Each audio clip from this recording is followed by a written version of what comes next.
Kusile, thank you so much for waking up with us today. It's 6 o'clock on the dot. Kusile breakfast. Good morning and welcome to It is the 1st of June. We are halfway through the year 2023. Svisa, good morning. Very good morning, Lulu. How are you? I'm well. I'm doing well myself. You know, it's really tough waking up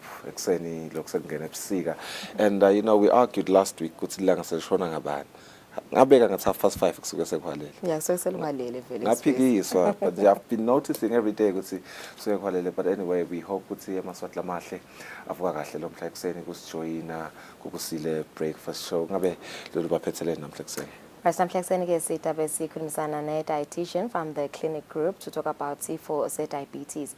Sitakhuluma ukuthi diabetes sifo lesimatema kakhulu esiyingoti futhi njengoba nje WHO aveta ukuthi in the African region including lona live leSwatini sifo se-diabetes chronic and costly futhi lesi affects both males and females, and it is estimated to rise to 23.9 million cases by 2030.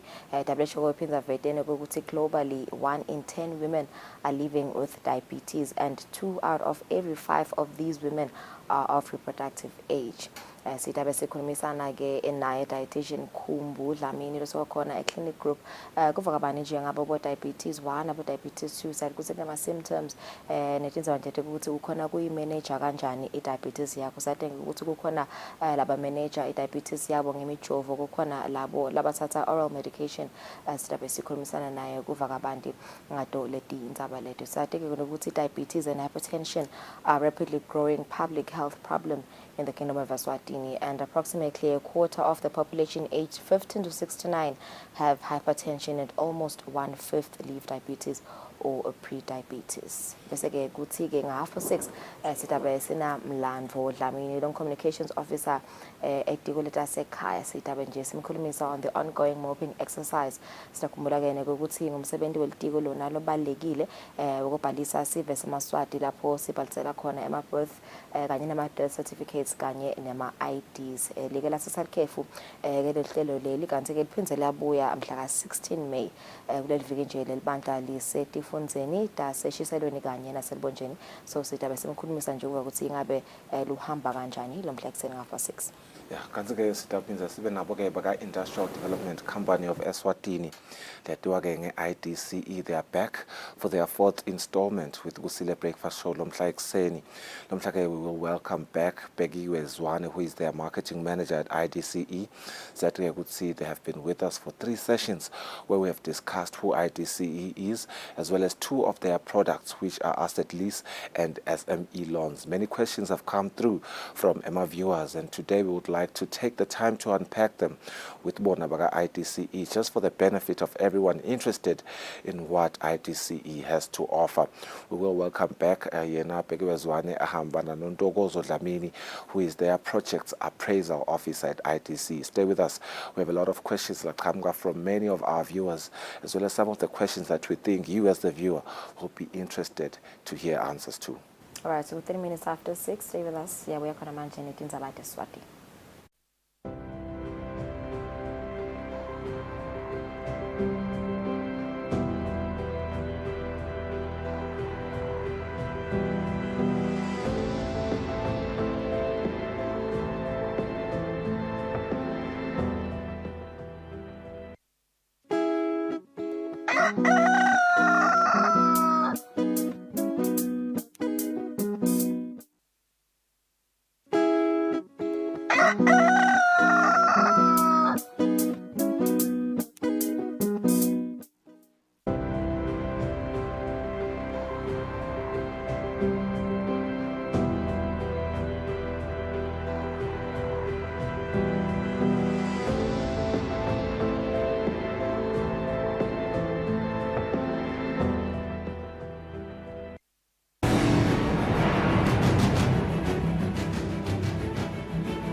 Kwalomuhla siphindze sikwamukele ehlelweni Kusile breakfast show, sibuka indzaba talapha eveni. Liphini landvunankulu uThemba Masuku itolo lihlanganyelene bantfwana besikolo lesiphakeme i-Ejendlovu utawugubha-ke ilanga lemasiko pheceleti i-Culture Day kunembiko. Inyanga yamabasa inyanga lapho khona imave elivekati le-Afrika ngekwahlukana kwawo agubha imihambo nemasiko kanti-ke nelive lakangwane alikasaleli ngaphandle njengoba liyachubeka nelihlelo lekucinisa nekufundzisa ngemasiko etikolweni letahlukene lapha eveni. Liphini landvunankulu umhlonishwa Themba Masuku utsi lelu hlelo ngulenye tindlela tekulondvolota emasiko kutsi angalahleki kute nesitukulwane lesitako siwakhandze.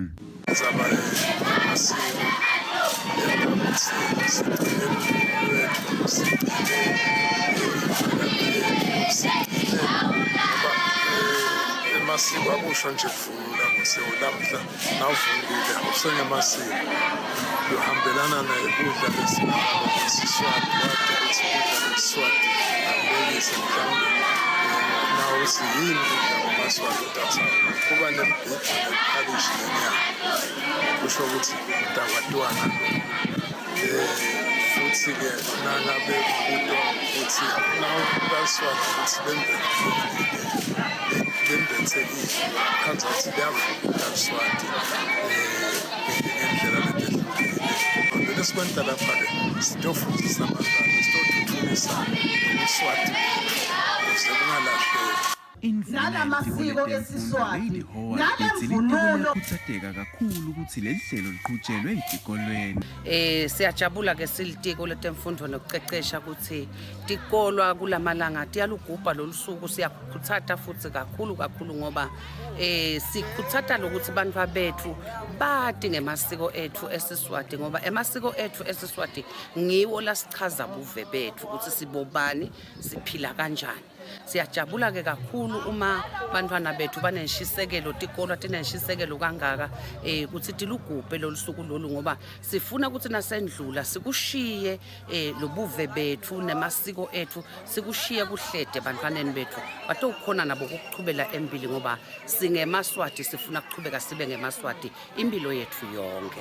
Lilunga lephalamende lenkundla kumethula Derek Masuku libe selikhutsata abantwana besikolo ukuthi batinake tindlela labenda ngato tintfo ngobe nguloko lokuyawubaphumelelisa. Lobika-ke Ndzabeni Eswatini TV nguthando kuhle Mdluli ngikumethula. So phasene tichibelo tawo umtsetfo losakhankhanywa wetemphilo i-Health Bill of 2022 endlini yetimphunga. Lo mtsetfo losakhankhanywa utawubuka kutfutfukisa tindzaba tetemphilo eveni utendeke kutsi tibe ngcono. Lesinye-ke saletichibelo sifaka ekhatsi kungavumeli kukhishwa kwetisu lapha Eswatini.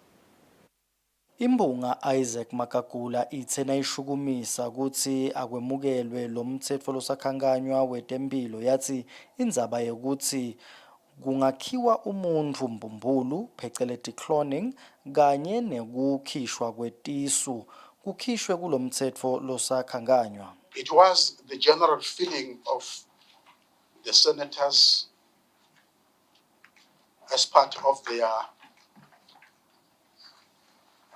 interrogating the bill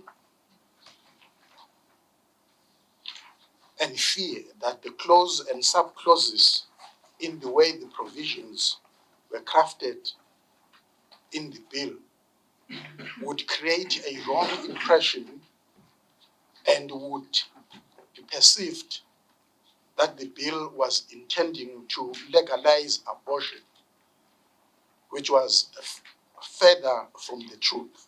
Indvuna yetekwatisa tekuchumana nebuciko inkosatana Sikhanyiso ibe nemuvo yaphendvula ingcweti yetemtsetfo Sifiso Mashambu Khumalo. Basele laba chairman laba bema beauty products kanti lama cosmetics seyibone seyibunyawo la eveni vele laba jovako labafuna kukhanya nalabo labathatha ama products bafuna ukukhula ngalanciphe ngalana kasho neBhayibheli ithi ekugcineni siyakuthanza kakhulu kwekuthi leyo nkosi leyo ingabe iyasala ayingeni la kulo mthetho wetemphilo.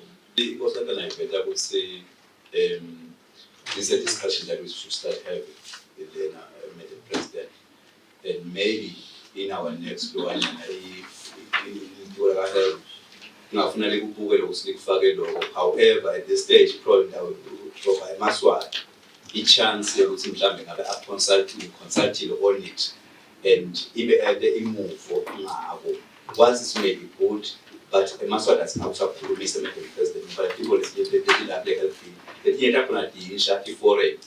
Indvuna yetempilo Lizinkosi itibongele. Ngithanda ukubonga ikomiti ukusibambisa kakhulu komsebenzi. Ngiphinde ngibonge nale ndlu ukuthi lona ngumsebenzi esikhulumise kakhulu. Ube nedingcingwana letiningi letenda ukuthi ufuna sikhulumise sicabange sibe seMaswati sicabange ukuthi impilo umsebenzi wetempilo uyaphi lempilo lapho siya khona nokuthi ufuna ume kanjani. Lo mthetho losakhankanywa ubese uyaphasa endlini. Ndzabeni Eswatini TV kubika Themkosi Mavimbela ePhalamende. Kanzike indvuna ilitiko letasekhaya umfana Nkosi Lindiwe ithi umthetho losakhankanywa lobukete libhaliso i-National Civil Registration and Vital Statistics Bill utawukwenda ke ilitiko lisebente ngendlela letawenta sive sitakale masinyane. Indvuna ikuvete lokhu ngemuva kwemhlangano sikolwa lapho khona litiko belichazela timphunga ePhalamende ngebomcoko bekubuyeketwa kwalomthetho.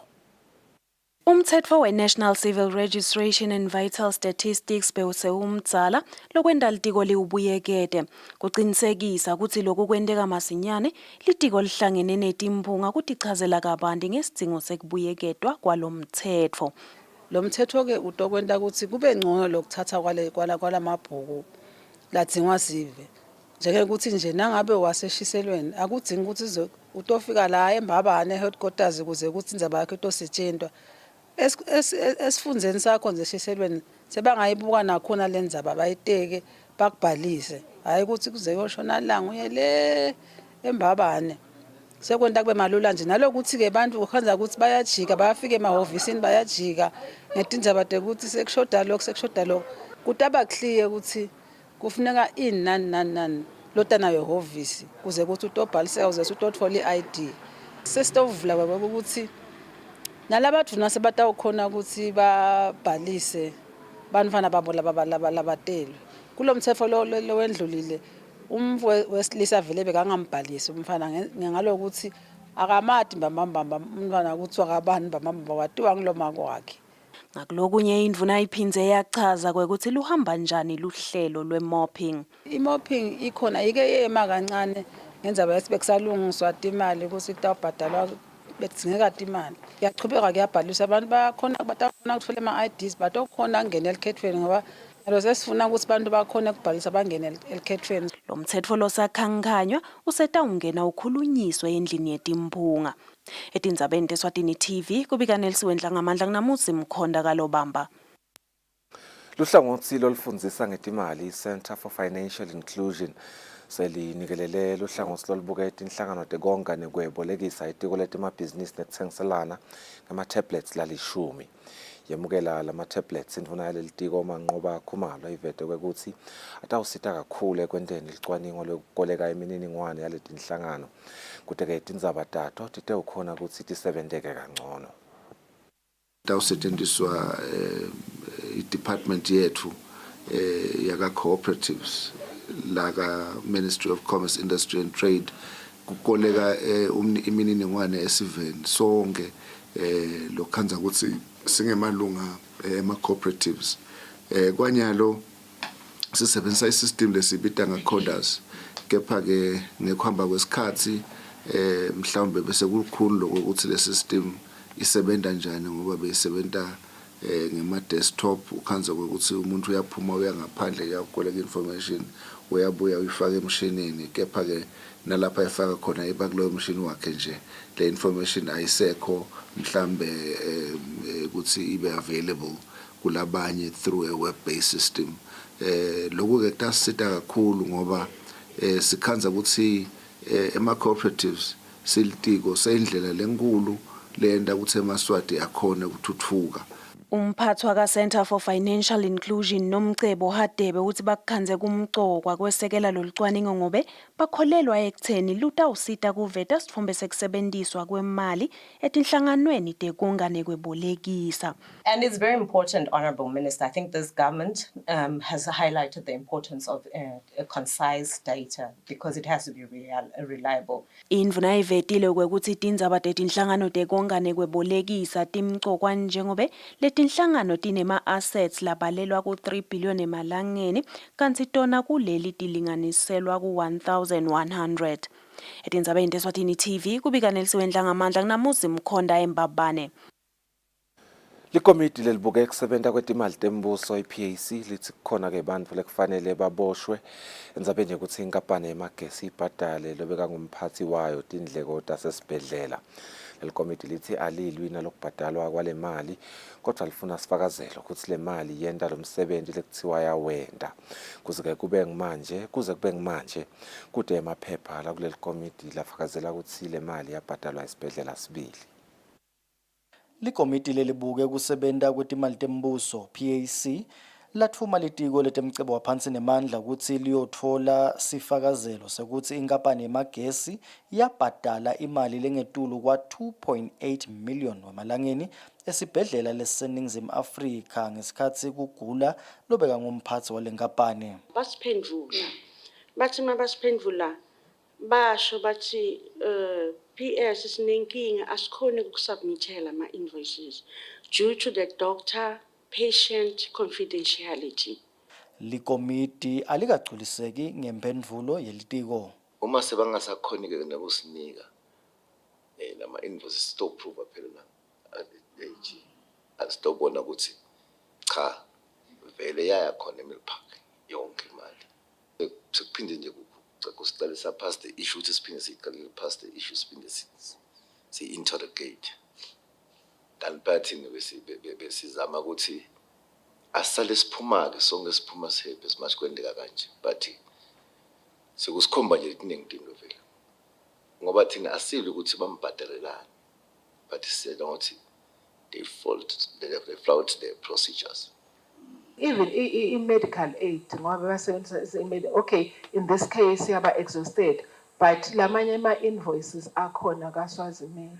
Lolo bhadalako kunale concern vele yokuthi lolo bhadalako yena uyini usigulane ungudokotela. Because here we are not about discussing the illness of the patient. Likomiti lithi lenye inkinga lekhona ukuthi kude ema-minutes emhlangano lapho kwavunyelwana ngale mali lengaka yembuso ukuthi ingaphuma iyobhadala letindleko. Tindzabeni teSwatini TV kubika Themnkosi Mavimbela ePhalamende. Liphini landvunankulu uThemba Masuku lithi uhulumende utimisele kwakheni imigomo letakwenta ke ukuthi kube melula kutfolakala kwelusito ngetinhlela letehlukene letifaka ekhatsi tinhlangothi tenhlala kahle ebantfwana naletinye. Liphini landvunankulu belikhuluma nalisukumisa ngalokusemtsetfweni lihlelo lekubuyisela emangweni lelo-ke lwekwesekela ke noma lwesikolo wase-Waterford kamhlaba i-60 days of service for 60 years global campaign. Liphini landvunankulu belimelelwe yindvuna yelitiko letemtsetfo nemtsetfosisekelo Pholile Shakhantu.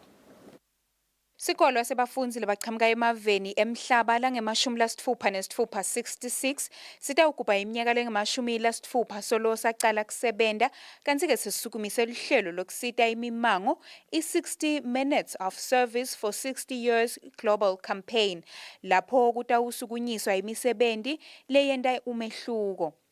Liphini landvunankulu lebeyimelelwe yindvuna yetemtsetfo nemtsetfosisekelo Pholile Shakhantu lithi ke liyatichenya ngemsebenti lowentiwa ngilesikolwa ekucecesheni bafundzi. Through your historic principle of devotion to community service and outdoor learning, you are positively impacting our communities and thereby aligning with government's priorities in nation building and the sustainable development goals. Umphathi wesikolo wase-Waterford kamhlaba Jackie Otula uthi ke lesikolo asende imisebenzi lehlukene emimangweni leminyendi lapha eSwatini. And those projects 40 years down the lane include the following: Sedusizi Community Service Project, where they built a footbridge for students to get to school safely. A preschool community service, which provided early childhood education for children of the maintenance staff at WK, as well as other children referred by the Bambani Government Hospital's Children's Ward. Le misebenzi kubheke ukuthi iqale ngenyanga yenhlaba. Etindzabeni kubika Sondomlangeni eWaterford kaMhlaba. Live leSwatini linemitfolampilo lelapha iphindze ipopole bantfu labanesifo sesifuba sengati. Lokho ke ledlale inzima lenkhulu ekulweni naso lesifo. Ngokusho kwemphathi welihlangothi lolubuka isifo sesifuba sengati Lindiwe Mdluli, live lisemkhankasweni wokwemukela luhlaka lokusebenta kwetinhlelo tekulwa nesifo sesifuba ke sengati kanye naletinye tifo letitfolakala emayini. Lolu hlanganiswe inhlangano lebukele tifo esifundzeni sakaSadak.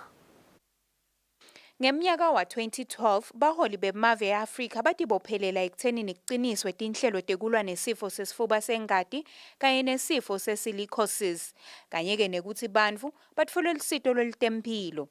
Ngekusho kwemphathi welihlangothi lwesifo sesifuba sengati Lindiwe Mdluli Dlamini uthi ke live selende imetamo lebonakalako kusita bantfu labanelesifo ikakhulu labo labasebenta etimayini. Sikhonile kuba nemaclinic abo la khona nje baya bafike banekekeleke kahle kutotonke letinhlangothi.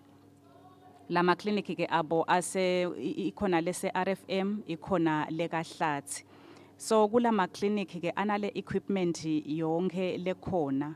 Nakafike khona nje uyakhona ukuthi ahlolwe ukuthi udeni TB, atestwe kunale machine yekutesta, uyakhona bese sowuphinze uyalapheka. Dr. Charles Sandy longumxhumanisi wetinhlelo tesifo sesifuba sengati esifundeni sakaSadak uthi ke kuleli vele eSwatini bangafisa kubona kwesekeleka kwetinhlelo tekulwa nalesifo kutfutfuka domestic funding. Our concern is that traditionally there's been a lot of migration of people from Eswatini going to seek opportunities in South Africa, and these were mainly opportunities in the mining sector. And these citizens, some of them, when they come back, they would also come back with TB. Lo mhlangano wekubukisisa ukuthi leSwatini selihambe kanganani etinhlelweni tekuvikela nekwelapha lesifo sesifuba sengati kanye nesilicosis kulabo lebebasebenta etimayini nalabo labasebenta etimayini. Kanti kubheke ukuthi live leSwatini lakho lihlaka lolusha lekulwa naletifo. Etindzabeni kubika Sondomlangeni ezulwini. Kuqinisekisa kwekuthi baba ingcenye yelikhetfo lwalonyaka belaphi bemdzabo bakuleli ke sebabhalisela ilikhetfo emahhovisini elibandla letelikhetfo nemincele enkhanini. Akhuluma ngemuva kwekubhalisela lo likhetfo sihlalo walabelaphi makhanya uthi babhalise ngobe bafise kufaka sandla ekutheni iPhalamende ishintshe umthetho lowengamele belaphi bemdzabo. Kanti ke lo mthetho wagcina kubuyekedwa ngeminyaka wa-1950. Buhlungu ngena ukuthi ke bonke labakhona eveni sebalungiselwe malungelo abo njengokuthi batawuphila kanjani batawusebenza kanjani. Thina senemthetho lapha lona bo 100 years ngoma 1954 lo solongalungiswa lePhalamende we-Witchcraft Act. Siyabacela ukuthi ke basibone laba abasithabakhetha ukuthi ke nathi siyafuna lokulungiselwa lo lokwethu solokuhlela kulungiswa kude lokulungisako. Hansense Dlamini wenkantolo yesive uthi udirector wesekela belaphi bemdzabo njengobe asebenta nabo. Thine sibati ngekuthi basuka le kubobabe emphakatsini yabo etikhulwini kubantu abenkosi asibati nje thine ukuthi sitawusuka simnikete ipermit uqala le mangweni lapha asebenta khona eteke bese ke sotawuthola lama permits ikakhulu kati ke base bayathela lapha etinkantolo. Kubhekeke ukuthi kubhalisela likhetfo kufike emaphethelweni mhla ti-14 enyangeni letako sigaba lesilandzelako kutawuba ngileso sekubuka kwekuthi bantfu babhaliseke kahle yini. Etindzabeni teSwatini TV kubika Nelisiwe Ndlangamandla kaLobamba. Isikolo lesincane saselutfoja eluve ngaphansi kwenkundla yasemkhiweni sesigubhe elisuku lwemasiko nemihambo i-Culture Day. Thishala nhloko wakulesikolo akhanya kezwe Dlamini uthi itekele lilanga libaluleke kakhulu kakhulu kubafunzi ngoba cishe konke lokwenziwa ngaleli langa ngulebaphinze bakufundze naseklasini. Akhuluma nalomsakato uthishanhloko wesikole lesincane saseLithoja kanye kwezwe Dlamini uthi lolu suku belibaluleke kakhulu kubantwana njengoba bekulilanga lokubakhumbuta ngemasiko nemihambo nemvelaphi yabo. Kumgcoka ke lokhu kuze kuthi bantwana bathi ukuthi siswati sihamba kanjani njengoba nje mina ubonile bafundiswa lapha ngetibongo tabo ukuthi bavelaphi, bafundiswa nekokuthi uvunula kanjani. Kanti ke futhi kutabasita ngoba lemakhaya asakhulunywa kahle lesiswati. Adisendiwa naletinto tesintu. Kanti lapha kuleli banga lesikhombisa nasebahlolwa kuyabudwa letinto leti kutabasita ke njengoba lamhla bakonile kwendeka manje. Lunga lePhalamende lenkundla yasemkhiweni Michael Masuku lithi live selilahlekelwe similo ngenxa yokulahla amasiko alo. Live selilahlekelwe similo ekulahleni lamasiko.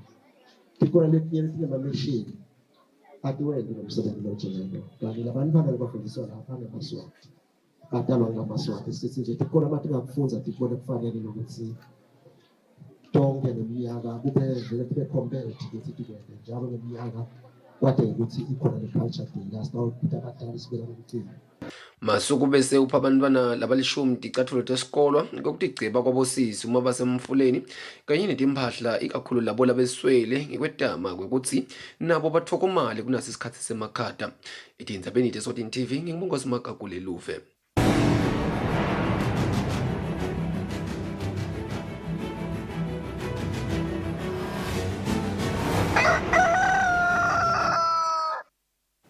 Indvuna yetemidlalo Harris Bulunga seyibonge inkampani ye-KFC ngekusekela ke temidlalo esigabeni sebantfwana. Indvuna ithi akusasiyo imvama ukuthi tinkampani tifune ukuthi imbandzakanye esigameni lesiphasi.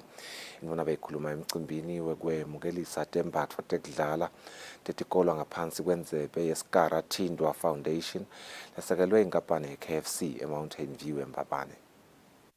ISkara Tindwa Foundation ayisukumise eminyakeni lengetulu kwaleli shumi lendlulile yaveta ukuthi itimisele ukuthuthukisa ibhola lapha eveni. Lenhlangano ke ngekubambisana ne-KFC selokhu ichubeke nawo ekusita bona abantwana kule midlalo. Emcimbini wekumukelisa tona tikola indvuna yetemidlalo Harris Bulunga ibonge kakhulu enkampanini ye-KFC ngekusekela le midlalo. Akuvami ukuthi tinkampani tifune kuyofaka noma kutshala imali tato le phasi la kunganaki umuntu khona. Bantu baye bafune lapho kukusedule esigabeni lapho mhlambe bacabanga ukuthi batawuthola leyo publicity lenkulu. Kepha ke laba bambambisile kakhulu uhulumende bayibambisile Football Association nelive nje ngoba abantwana sifuna vele bayidlale imidlalo and kuyabakha lokho kubafundzisa into etiningi lokunye lokungema qualities latabasita hayi emidlalweni kuphela. Kanike Skara Tindwa longumsunguli weSkara Tindwa Foundation uthi lokumende afune kusekela labantwana ukuthi naye wake waba kuleso simo sekuswela. I played without boots, bare feet. I thought I had arrived until one white guy who happens to be the only guy in our team, older than me obviously, he bought me a boots, soccer boots. And for some time I couldn't use it. I battled until I got slowly used to using the boots. So the point I'm trying to make is that having an event like this, to me, it's a big thing because I know how it does, what it does. Just give a kit to a child, give boots to a child. You feel like you can fly. Kanike inkampani ye-KFC lekhulunyelwe nguNigel England ithi iyaconza bomcwa bebantfwana kutemidlalo nokuthi iyasita kugcina abantfwana bangilabaphilile. We are very excited to partner with the Skara Tindwa Foundation to sponsor sport in schools. We recognize that sport is a key part of any school curriculum, keeping children healthy in body and mind. Children, of course, are also very important customers of KFC. If they don't have pocket money, they are very important in opening the wallets of their parents. Letinye tikhulumi tifake ekhatsi inhlangano yebhola lebonge kakhulu ngekubanjiswa kulomsebenzi wokukhulisa ibhola lapha eVen. Kanti ngemidlalo yetikolo itofaka ekhatsi ibhola yebantfwana bemantfombatana laneminyaka lengephansi kwaleli-17, bafana labaneminyaka lengephansi kwaleli-15 kanye nemidlalo yabocapho leyavutsa. Lobikele umsakato weSwatini TV kutemidlalo ngiphathize Msibi eMbabane. Betingako tindzaba lapha ekhaya sithatha simo selitulo sibahlola imakethe masibuya sicubeka nelihlelo. It takes a whole nation to raise the future. You now have an opportunity to become a foster parent. Apply now to provide a home and care to children who need a loving and stable environment. Provide a loving home through the official Banfabed for Child Foster Care program. To apply to become a foster parent, visit our website or give us a call. Help raise the future.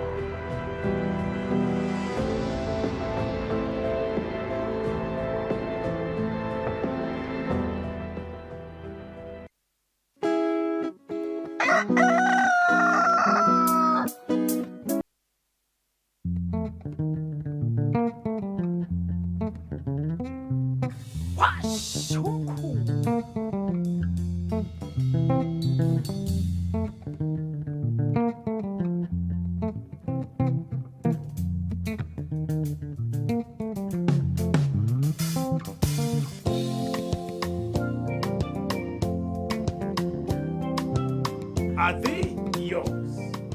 Ngabukela ke washa umkhukhu every Sunday at 3 p.m.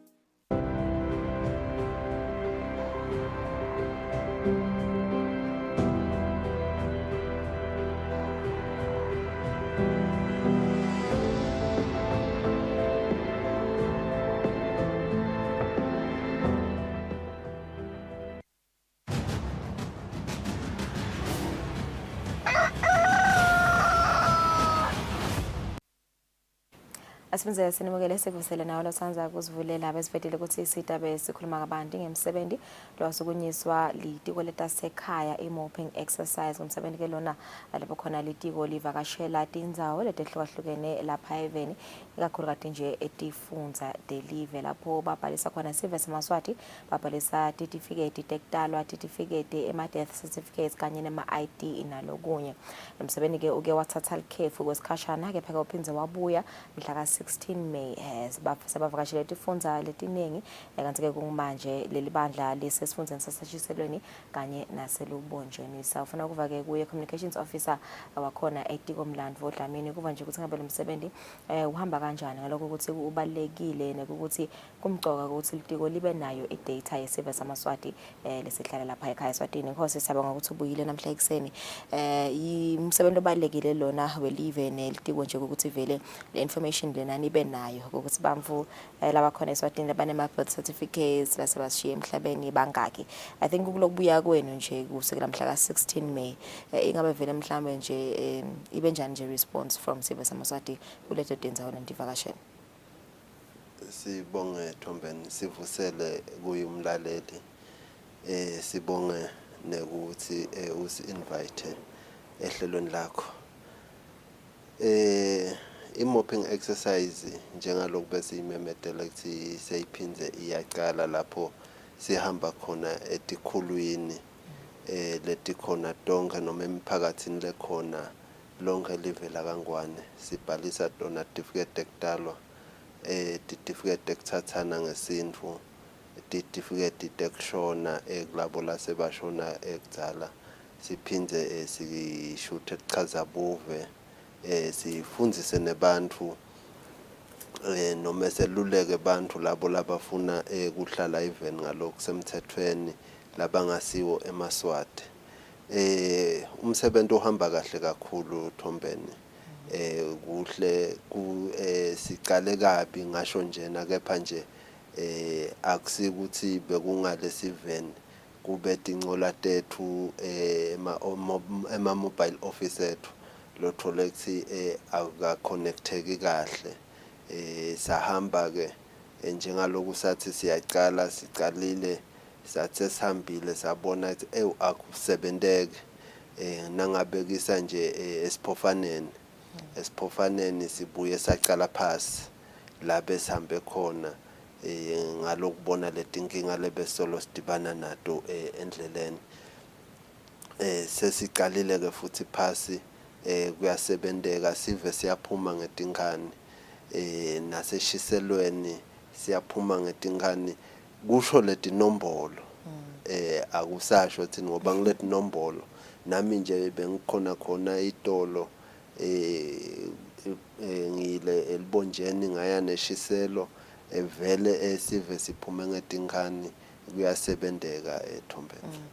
Dithini leti nombolo Nkosi njengoba sawuvile nje ukuthi bamfuse samasathi siphuma ngetinkani kube nje kusinike dasithome sokuthi solo nicalile tinombolo tebamfula sebakhonile ukubhalisela tonke timvule totibalile sebangaki nje. Nangingabekisa nje nangathi loku sicalile manje over 1711 kulo 16 May. Kulo 16 May. Okay. Now buka kuthi sijake ku 2000 in just asihambe imiphakathi elibonjeni shothi sihambe imiphakathi lemine eshiselweni nakhona sihambe lesihlanu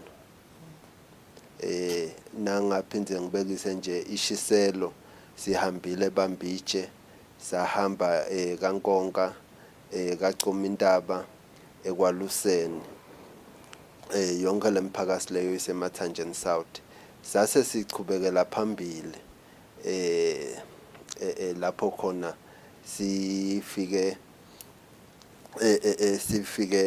saya kaSomtongo ke nakhona sesihambe imiphakathi lemibili kepha ke kunemphakathi lemibili lesele khona eshiselweni ngabekisa ngeNsalitshe neDinabanye leyo mphakathi sayihamba sangaqedi ngilele ngichaze ekuqaleni kokuthi sabona ukuthi kunetinkinga sase sithi ngoba le schedule sethu bese sisilimete kakhulu asizame ukuqhubha ngale schedule sitase kulamalanga lebesibuka ukuthi ekuphumula ase office kwentiwe le office work sitayichubela phambili sibuyele emuva siyawenda lemiphakathi njengayo nje Nsalitshe sibuka ukuthi Friday mhla ka2 sidawuye Nsalitshe siyozama ukuthi sicedzele ngoba khona sishuthanga ama-IDs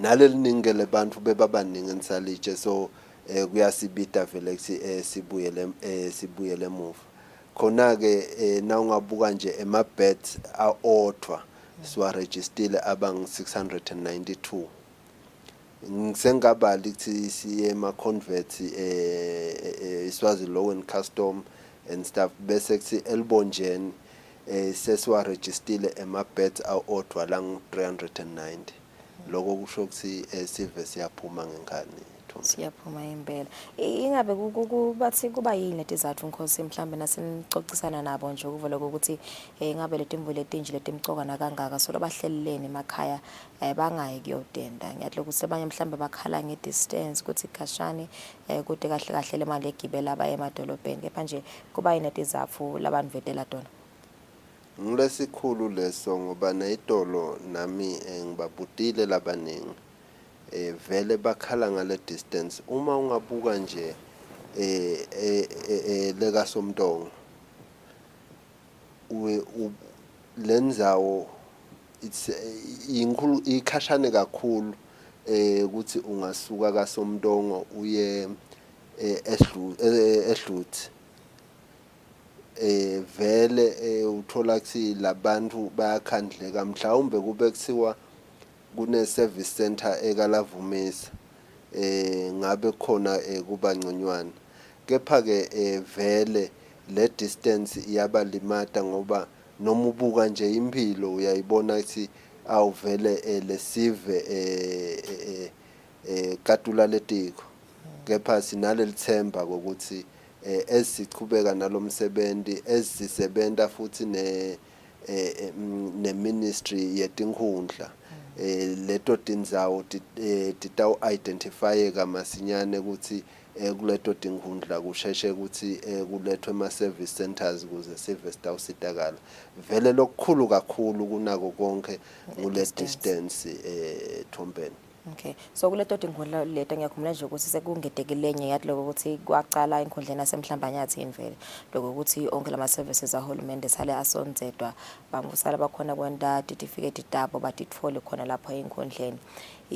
Kubuda nje ukuthi vele ingabe lokho kunsita kanganani nje ezilitiko nesive sekusita kanganani nje ukuthi vele konke sebakwenda la konke sebakulandzela kona lokho ukuthi nigibele nibukene ukuthi nitawufaka lama services lawa etinkhundleni etinganani even senambe kanganani nje kuleyo process leyo nje ufaka lama services etinkhundleni.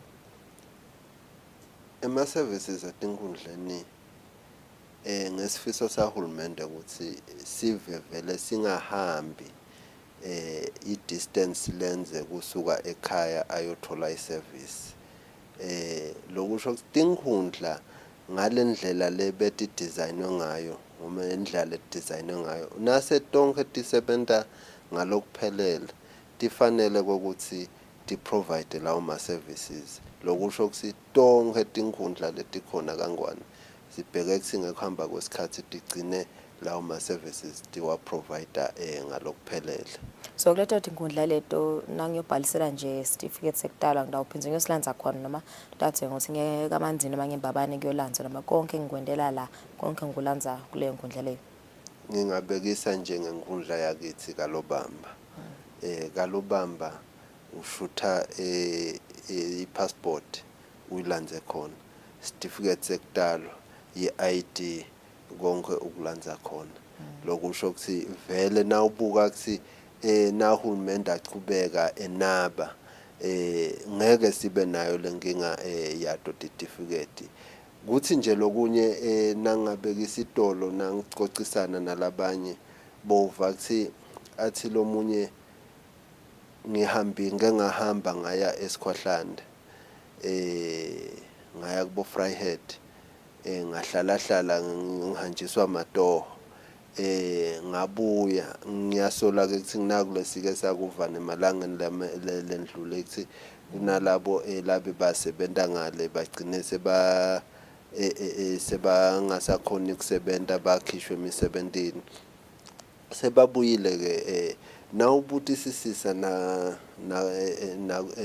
nakuto tibonza takhona emphakathi lona bamkhomba vele kuthi nawo umbone nababo wakhe uthi noma umbuka ngelisi ubone awu vele nguye nababo wakhe. Tinkinga letinjalo lothola ukuthi silitiko sibhekana nato labanye bahambe bangatendi le certificate. Kungako vele siyakhuthata lokuthi umntwana kendelwe certificate angamhlanganisi lo 60 days kuze kuthi noma sekakhula sekadecide kuyofuna ematoho ngaphandle uthole ukuthi vele uhamba emaphepha akhe aphelele angabuyi kusasa sekakhuluma isiZulu ngoba thina ngalesikhathi sesibabathe siyam interview singaliva lolwimi sekusibita ke manje kokuthi nathi sibuke kuthi uthi asithengise buve le vele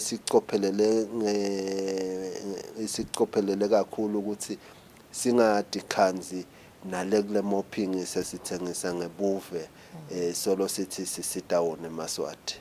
Siyakhuthata ke nalapho ukuthi ezisihamba lemimangweni tindvuna boba betikhulu bantu abenkosi abangabese sebathwala abantu lababadiko ukuthi ngibekise njengalendzawo lelanga endasi ledute nemingcele lothola ukuthi labanye bebavele balapha refugee camp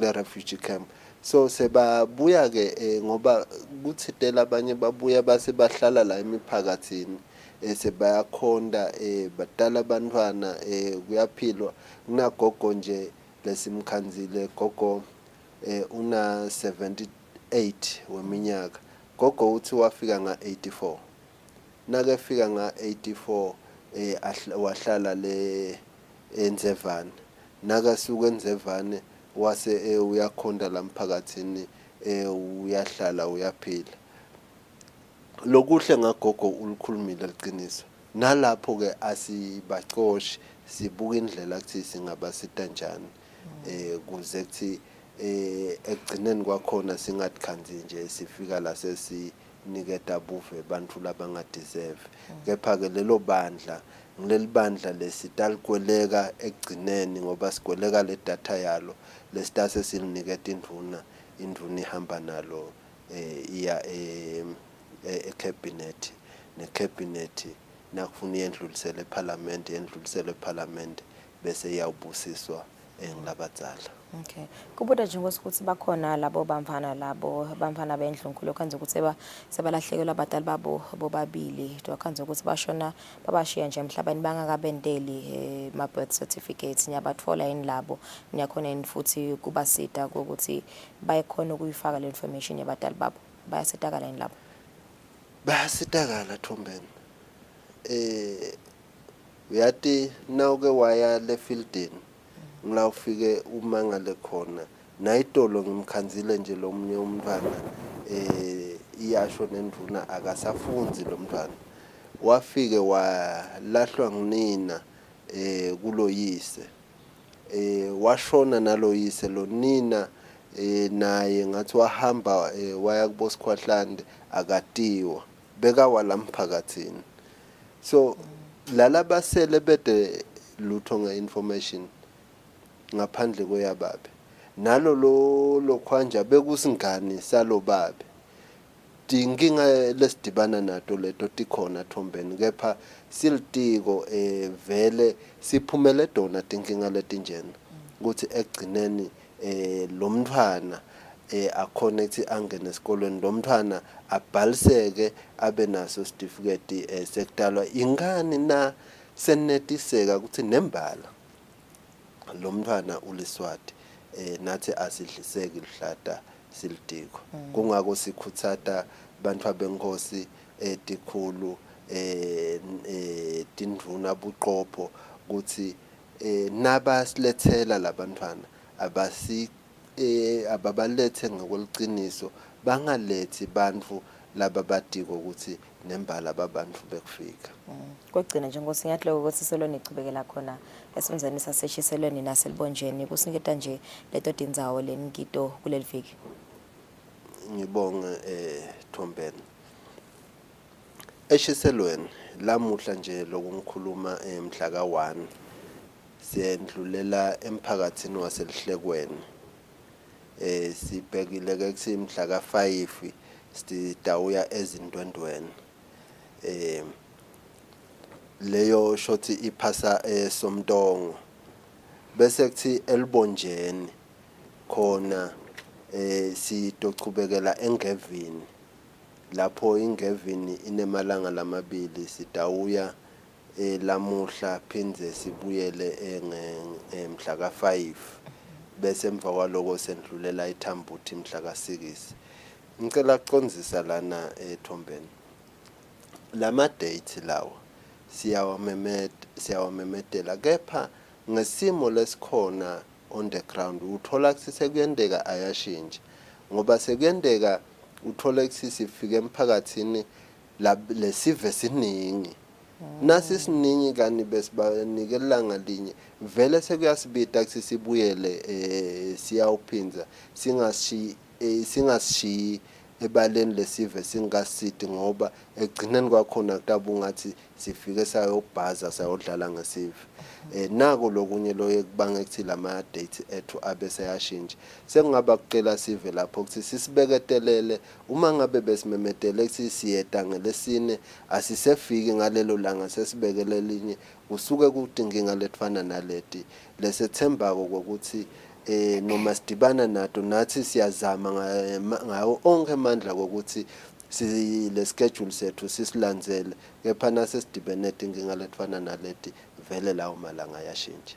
No, ngiyavakala Nkosi Sibonga kakhulu kusinika nje leyo update ngalo lohlelo loluchubekako i-mopping exercise lebasavedile lapha Mlambo ukuthi namhla bakhona esifundazweni saseshiselweni enkundleni yasezindwendweni, so bayachubeka nekubhalisa kubhalisela ama-birth nama-deaths naletinye certificate nje leti khona, kanti ke imininingwane leminye yatfolakala ekhasini lalo litiko tinkundla tekuchumana Ministry of Home Affairs. Asibahlete market sibene traffic update.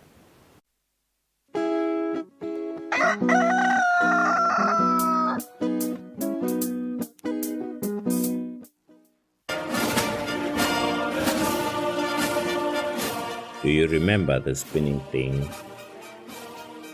This is us. This picture represents what we did. We were there when coronavirus wreaked havoc in our population. Together with other stakeholders, we formed the first line, controlling the spread of the unknown and unseen enemy of the people. Anxious ourselves, we collected dead bodies countrywide. At the time when no one wanted to come near dead bodies of loved ones, we did care for our fellow citizens. Thank you, the people of Eswatini and teams of first responders.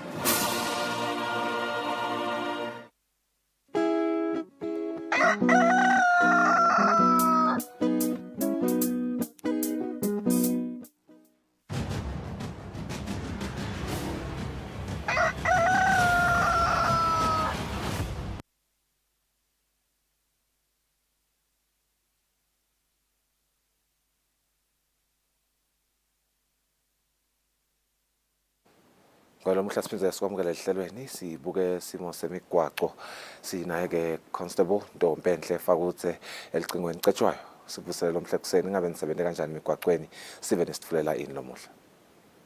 Ngikuvusele Ncumalo ngivusele naye umbukeliwe Kusile breakfast show.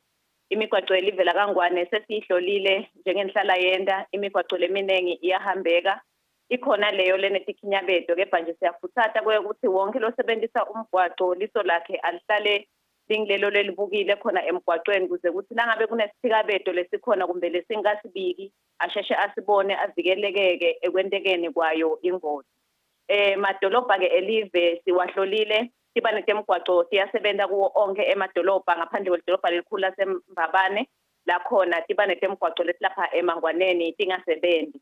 Umgwaco lo suka kumathamo uye emsahweni siuhlolile nawo lapha nawenza nje kancane emashobeni noma ke lapha emavenini lo mgwaco loyo ulimele ugubhekile la ngaphansi lokwenta ukuthi bashayeli kufuna ukuthi banakele timpawu letibekiwe lapho leti baqaphelisako ukuthi basebenzise munye umzila ngoba nabangasebenzisa yomibili bangatikhanza bangena ekhathi engotini khona lapho. Umgwaco lomkhulu losuka ehekeni laseNgwenya uye kaManzini sokufaka ekhathi naye eMalagwane kude lesikhinyabedo lesikhona lamuhla ekseni kuloyo mgwaco. Kanti ekhathi edolobheni kaManzini sigasile nakubumbana insimbi yesiphohlongo ukuthi sisebenzise emgwaco sitabe tikhona kuto titaladi takhona kaManzini singete sasho ukuthi ngisiphi ngoba kuba nje ukuthi kube ngileso phinze futhi baxoxome baye embili. Timpawu ke tihlala tibekiwe ubaqaphelisa abashayeli siyafuthatha nje nabo labasebenzisa umgwaco ukuthi abanake kakhulu la ukuthi abangahambi khona bayabende njalo kuze ukuthi singaboneli nabo labo labasebenzisa wona umgwaco. Lomunye ke umgwaco lesiuhlolile ngumgwaco losuka khona enhlangano uye eSuthe. Lo mgwaco loyo kusuka lapha kaMjuda uye khona eCasino uvaliwe kulandzela ukuthi uyalungiswa. Siyafuthatha nje ukuthi labafuna kuya khona eSuthe noma ke komhlosheni abangene ekhathi edolobheni timpawu tikhona lapho leti tabalayela baze bayophumela khona eCasino bajoyine wona umgwaco lomkhulu lobheka khona emhlosheni. Lo sengephepha nje Mnguni kungaba nje kukhumbuta ikakhulukazi bafuyi betinkomo ukuthi abente isiqiniseko ukuthi leto tilwane tabo bayatibutha ngetithuba tasensambama nakhona nje emini bente isiqiniseko ukuthi atihlaleli ngakhona emgwaqweni ngetithuba tasebusuku ukhanza sesitfola tingoti letimatima kakhulu ngesizathu sekwekuthi tinkomo tiyekelekile nje khona emigwaqweni. Sithi nje asibambisaneni ngakulolo hlangothi sikhuthathe-ke nabo labasibukele yona emangweni kwekuthi sikhutane sodwana sibafuyi kuze kuthi live lakangwane liphephe etingotini. Ngale kwaloko Mnguni naye umbukeli imigwaco yelive lakangwane iyahambeka ngaphandle nje kwalesi senkishito tisikabeto kungaba kusela yena umbukeli usuku loluhle naloluphephile basetawusebenzisa yona imigwaco yelive lakangwane. Sibakhulu Mtolo isikhathi sakho lomhla ekuseni sathembe ukuthi-ke bavile labo labachuba imotolo ukuthi kufuna bacaphele kuphi titsikabeto letikhona emigwacweni nalabo-ke labasibukela yona imfuyo ukuthi batawusheshe bayisuse emigwacweni. Noko-ke ngoba vele sekubonakele ukuthi sekusheshe kuhalale kulamalanga. Sibahlola emakethe masibuya International News. Kubhalisela lukhefo sekuqalile. Ngakho-ke faka isandla ekwakheni uhulumende wakho ngekuthi ubhalise. Bhalisela lukhetfo esiteshini sekubhalisa lesisedvute nawe. Kubhalisa kutawugcina amatili 14 inhlaba kulosetulu. 14 June 2023. Ungasali, zakha live letfu.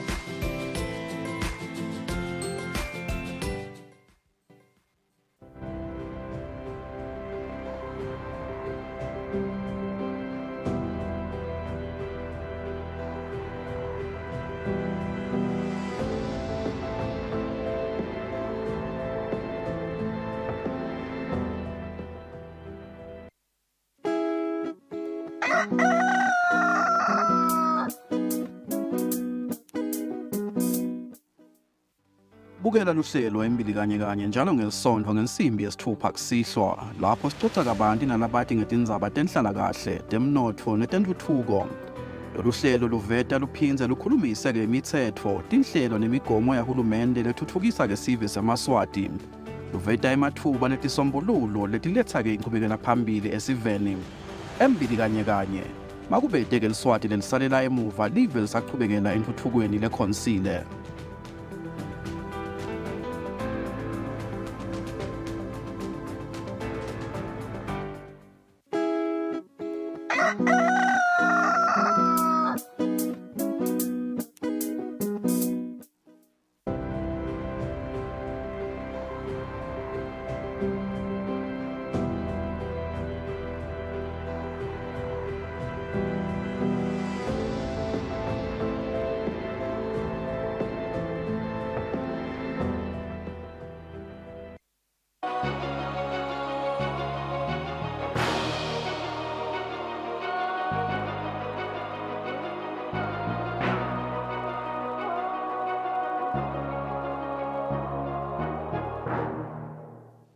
Welcome back. Thank you for staying with us. Let's take a look at international news. The discovery of a rudimentary shelter, some half-eaten fruit and a fresh footprint led the Colombian military to announce Tuesday it was getting very close to the 4 indigenous children roaming the Amazon since a plane they were on crashed a month ago. This muddy footprint in the Amazon rainforest has raised hopes. Pictured here next to a soldier's boot print for scale, its small size suggests it's a child's foot.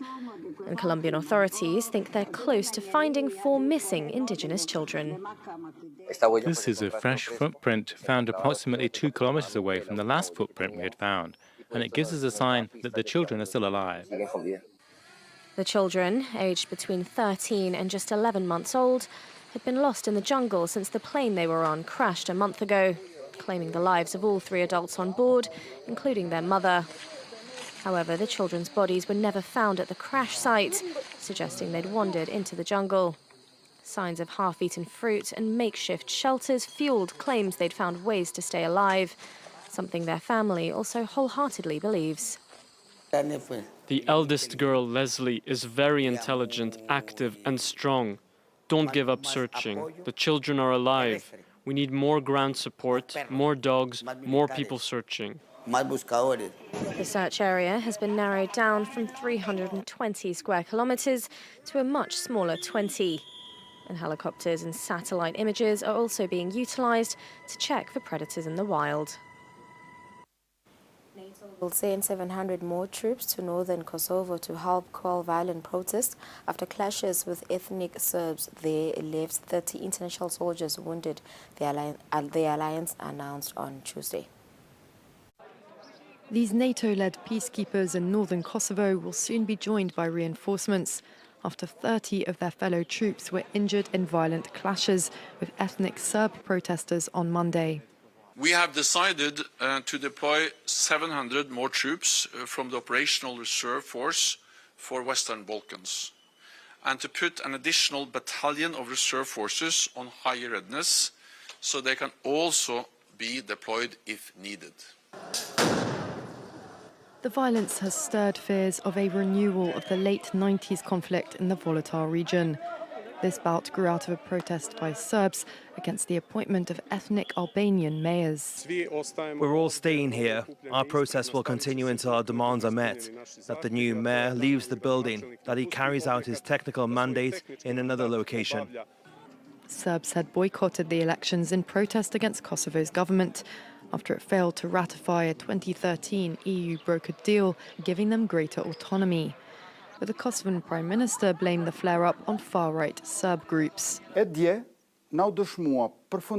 Yesterday, it was finally proven to all of us who we are up against. Right-wing extremist groups donning masks who vandalise, attack, burn everything that they do not consider Serbian. The Serb community must be liberated from them. Northern Kosovo's Serbs have never accepted Kosovo's 2008 declaration of independence from Serbia and still consider Belgrade their capital. Last week, Serbia put the country's military on the highest state of alert and sent more troops to the Kosovo border. The EU has urged the leaders of both countries to immediately de-escalate tensions and engage in EU-facilitated dialogue. Brazil's lower house of Congress has approved a bill that would limit the recognition of new indigenous reservations in a blow for climate protection and for left-wing Luiz Inácio Lula da Silva, who has vowed to expand indigenous protections in part as a barrier against deforestation. A volley of arrows slicing through tear gas launched by Brazilian police.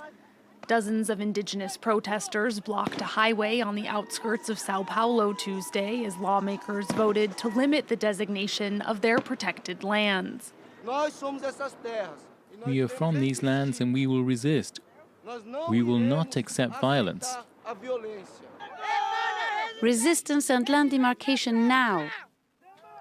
The bill passed by Brazil's lower house of Congress would make it so that new reserves can only be established on land that was occupied by indigenous people in 1988, when Brazil's current constitution came into effect. But critics point out that some areas weren't occupied by indigenous people at the time because they'd been expelled during the military dictatorship, which had ended just several years before. Around a third of Brazil's indigenous territories have yet to be formally recognized, and the new requirement will make it hard for President Lula da Silva to fulfill his promise of protecting them. We're going to have to work hard so that we can recognize as many indigenous lands as possible. Lula is seeking to undo the damage of his predecessor, Jair Bolsonaro, who oversaw a surge in illegal logging and mining in the Amazon. But Brazil's Congress remains dominated by conservatives, and the legislation was fast-tracked after pressure from Brazil's powerful agricultural lobby. The bill still has to be approved by the Senate. Lula could then refuse to sign, but Congress could override his veto. Meanwhile, the issue of indigenous land recognition is also being examined by Brazil's Supreme Court. At the first major gathering of regional leaders since 2014, Brazilian President Luiz Inácio Lula da Silva called for South American unity. Lula's Unity Summit turned divisive as he faced criticism for the welcome he gave. 11 of South America's 12 heads of state attended the Brasilia summit. The only absence was the Peruvian president. It's the first major gathering of regional leaders since 2014 and a platform for President Luiz Inácio Lula da Silva to get South American countries cooperating again and working towards integration. As long as we are divided, we will not make South America a continent developed to its full potential. Integration must be the permanent objective of all of us. But Lula's Unity Summit turned divisive as he faced criticism for the welcome he gave to the Venezuelan president Nicolas Maduro. Maduro is a pariah in some quarters for his government's alleged human rights violations and crackdown on political dissent. Lula questioned that depiction as a hostile narrative. Chile's left-wing President Gabriel Boric said he didn't agree with Lula's view. I respectfully stated that I had a discrepancy with what President Lula said yesterday, in the sense that the human rights situation in Venezuela was a constructed narrative. It is not a constructed narrative. It is a reality. It is serious. Human rights must always be respected, regardless of the political color of the ruler in power. The meeting's joint statement said South America was committed to democracy, human rights, and social justice, adding that the leaders agreed to respect the principle of non-interference in each other's internal affairs. Aiming to secure support for Sweden's bid to join NATO, U.S. President Joe Biden signaled a transactional approach in his engagements with President Recep Tayyip Erdogan. The newly re-elected Turkish leader has been one of the most consequential yet complicated members of the transatlantic military alliance. Thousands of supporters of Turkish President Recep Tayyip Erdogan celebrated his victory earlier this week. World leaders called with congratulations, including President Joe Biden. He still wants to work on something on the F-15s. I told him we wanted to deal with Sweden until I get that done. It's the first time Biden linked the two issues together. Ankara has long sought to purchase 40 American-made F-16s, but Congress is blocking the deal. U.S. officials have rejected suggestions of a quid pro quo. That is not a condition. President Biden long been clear that he supports selling F-16s. In response to Russia's invasion on Ukraine, Finland and Sweden applied for NATO membership in May 2022. NATO membership must be approved by all members. Finland entered NATO in April, but Sweden's bid has been held up because Ankara believes Stockholm is harboring terrorists, militants from the banned Kurdistan Workers' Party. Officials hope Sweden's membership will be confirmed by the NATO summit in July. What we are going to see is a bit of a last-minute drama heading up to the Vilnius summit. At the end, it's possible that this will be resolved on the night of the summit. Fighter jets aside, U.S.-Turkish ties will remain complicated and transactional. It's never 100% on our side. We're hoping it won't be more than 50% away from us.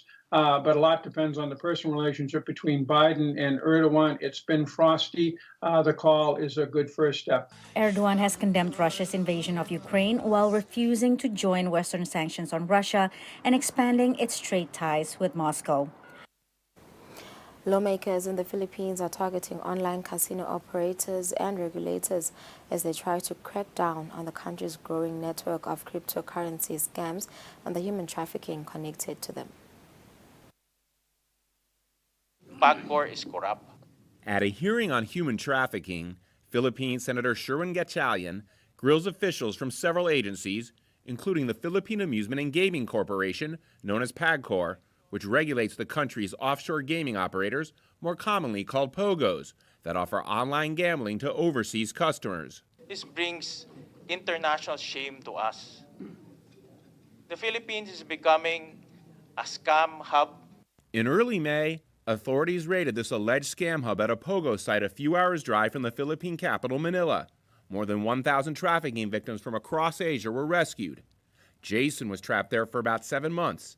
VOA agreed not to reveal his real identity or nationality for safety reasons. Jason says he came to the Philippines after being tricked into thinking he had a legitimate job, only to be forced into perpetrating cryptocurrency scams on American and Canadian men whom he fooled into thinking he was a woman. They forced me to do a romance scam. So we trying to look the target from dating app, such as Facebook dating, Tinder, Bumble, Hinge. Stories of cryptocurrency scams connected to human trafficking networks have become common throughout Asia. Families of victims have held demonstrations, including this candlelight vigil in Malaysia. Victims are trafficked to scamming hubs in the Philippines, Laos, Cambodia, and Myanmar. There are reports of victims being beaten and even killed if they disobey their captors. But Jason says that type of violence did not happen where he was trapped. There is no physical abuse, only mental abuse. And the worst case is going into the detention room. What would they do to you in the detention room? Just leave it there for several days, and we just have to like fasting and eat once in a day or something. Jason spoke to VOA after testifying in front of this Philippine Senate committee hearing. The committee's chair is pushing for pogos to be banned. If pogos are allowed to continue business as usual, the crypto scam and human trafficking operations will also grow at a frightening rate. Our government will never be able to overtake. A call for action as the region grapples with scam syndicates trafficking massive numbers of victims. North Korea said it would launch its first military reconnaissance satellite to boost monitoring of U.S. military activities. It did so, but only for the launched rockets to plunge into the sea. South Korea and Japan briefly urged residents to take shelter during the launch. North Korea said it would launch its first military reconnaissance satellite to boost monitoring of U.S. military activities sometime from the 31st of May. It did so only for the launch rocket to plunge into the sea. The state news agency, the KCNA, reported that the new carrier rocket, Chollima-1, fell into the West Sea of Korea after losing thrust due to the abnormal starting of the second stage engine after the separation of the first stage. The South Korean military shared these pictures of debris believed to be parts of the space launch vehicle. There were emergency alerts in parts of South Korea, including in Seoul, where residents were rattled by air raid sirens and mobile phone alerts that called for rare evacuations. I was worried about whether I need to withdraw money and whether I should prepare water and what I should do. So I turned on the television and the alert message was real. I was really worried. And then around 7 a.m. I got another alert saying it's now okay, so I came out. There were sirens here too in the southern Okinawa prefecture in Japan. Notices were soon withdrawn with no danger or damage reported. Tokyo, meanwhile, issued a complaint to Pyongyang through diplomatic channels in Beijing.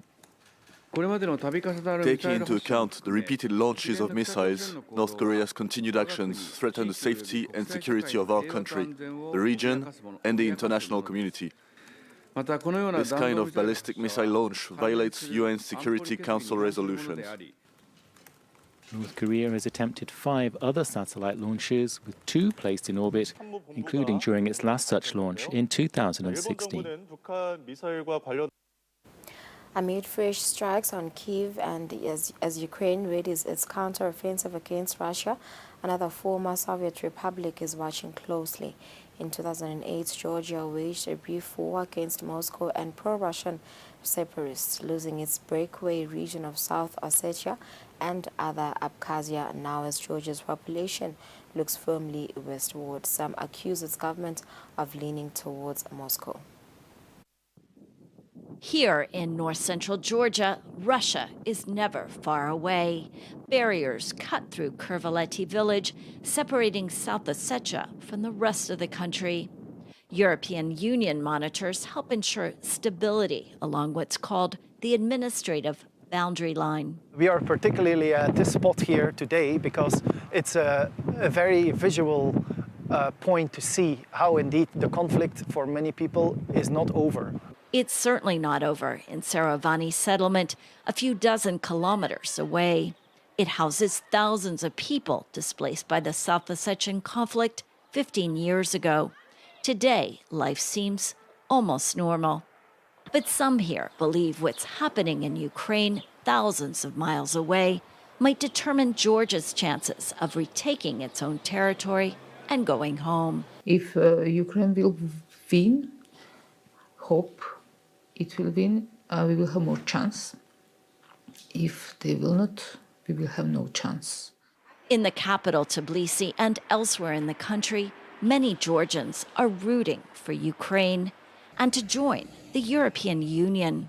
In this former Soviet republic, the birthplace of hardline Soviet leader Joseph Stalin, there are strong feelings, too, about Russia, including the thousands of Russians who have arrived for business or political reasons since Moscow invaded Ukraine.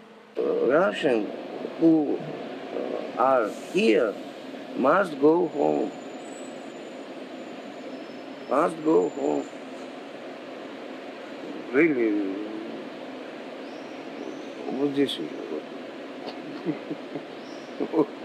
Critics say the ruling Georgian Dream Party does not reflect the country's pro-Western bent.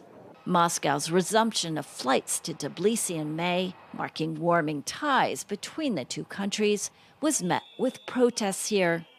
There were massive demonstrations earlier this year against a so-called foreign agents bill for groups receiving funding from abroad. The government ultimately dropped the legislation, which critics denounced as again bringing Georgia closer to Russia. Basically, the entire Georgian population for quite some time, the majority of it, has been supporting the pro-European future of Georgia, but also integration with NATO. And of course, the government these days has been going against that wave. Georgian Dream Party lawmakers say they are committed to democracy and to Europe, but must walk a pragmatic line faced with their powerful Russian neighbor. For now, the party appears to have more popular support than the opposition. Two big events are coming up. The EU will reconsider Georgia's candidacy application after having recommended a set of reforms, and Georgia's 2024 elections. Both could determine where the country is heading in the months and years to come. Elon Musk said Tuesday he was willing to expand his business in China as he met Foreign Minister Qin Gang in Beijing on his first trip to the country in over 3 years. Hi, Mr. Musk. What's the goal of your China trip? Surrounded by bodyguards, strutting through a Beijing hotel lobby, Elon Musk's first visit to China in 3 years is an important one for Beijing and for the auto, social media, and space executive. Praising the vitality of Chinese development, Musk met with the Minister of Commerce, the Minister of Industry, and the Foreign Minister to discuss Tesla's place in China and the future of its technology there. For last year, China manufactured half of the company's global output, some 700,000 Model Y and Model 3s. Sales of the cars were also significant, with China being the Model Y's biggest market. Slashing prices has also helped with the increasingly competitive industry in China. There's also a geopolitical aspect to the trip.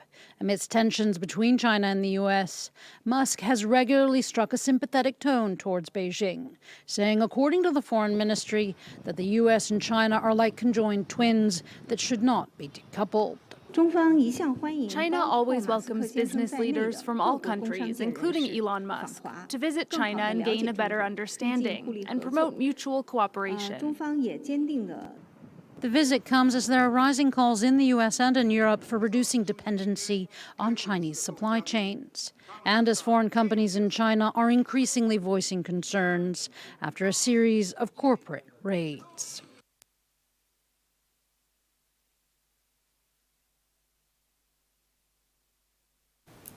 Japan is known for its healthy diet and impressive life expectancy, but it is also a smoker's paradise. Although the number of smokers had dropped by a third over the last 20 years, more than 17 million Japanese smoke regularly. They are easy to spot in Tokyo's bars. The authorities are trying to make more public spaces smoke-free, but it is an uphill struggle. At this bar in Tokyo, drinkers make toasts and they smoke. France banned smoking in bars and restaurants in 2008, but in Japan, smokers can still puff away in smaller establishments.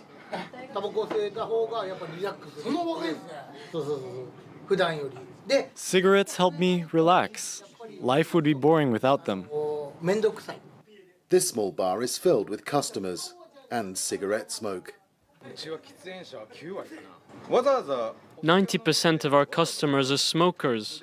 Many prefer to drink and have fun rather than having to go outside to smoke. Japan's government is trying to reduce the number of bars and restaurants that permit smoking to protect other customers and staff from the effects of second-hand smoke. Smoking's already banned on many of the capital's streets, forcing people to get their nicotine fix in designated smoking areas. It's a different approach from that taken in other countries. Without this smoking area, there would be cigarette butts all over the street. The smoke wafting out of here affects passers-by. It's not a good idea. The proportion of adult smokers has dipped from around 25% to 16% over the past 2 decades. But tobacco products still threaten public health, causing more than 130,000 deaths a year. Even so, the war on smoking has yet to get serious. This packet costs €2.80, and there are no shocking photos, so there is no impact. Critics say the government is soft on smoking because it has a 30% stake in Japan Tobacco. A conflict of interest that means many Japanese will keep lighting up. In the Central African Republic, more and more people are using a tobacco mix called manga. Made from a mix of tobacco leaves and sodium bicarbonate, doctors are worried about its effects on users' health. A typical busy morning in Bangui. On his way to the fields where he works, Ruffin stops at this store to buy a dark brown powder called manga, a daily ritual he's been doing for the past 4 years. At first I took it for the flu at the suggestion of my classmates, but then I couldn't get on without it, so now I take it every day. I spend 300 CFA for my daily dose. Sometimes I don't have enough to buy my fix, so I'm forced to ask my loved ones for money. These little plastic bags contain a cocktail of tobacco and sodium bicarbonate, more commonly known as baking powder. Women and men snort or smoke manga on the streets, in the markets or at home, away from prying eyes. In Bangui's combatant district, the combination is made by hand by people like Mathurin. He has been making manga for a living for the past 20 years. I've either plants in the northwest of the country, particularly in Paoua, a town on the border with Chad. Then I turn them into powder before putting them on the market. Annual exports to Chad, Cameroon, Sudan and France reach 2 tons per year. And of course I also sell it here on the markets because demand is very strong. Across the country, a growing number of health professionals are concerned that manga consumption is becoming a widespread addiction. If you often consume tobacco, you run the risk of developing respiratory problems. In the long term, you may also have serious problems with your cardiovascular system and perhaps even develop diseases such as cancer. Despite awareness campaigns by the Ministry of Health, manga sales are still on the rise in the Central African Republic. In 2019, Nigeria enacted a disability law to promote inclusivity, but rights groups say the law hasn't altered the status quo and many people still feel marginalized. One Nigerian newspaper has created a way to reach more visually impaired Nigerians. When Eleonora Boyer gets to work every morning, she browses her phone for news stories. But with a visual impairment, she relies on voice commands to call up websites, and oftentimes she encounters difficulties.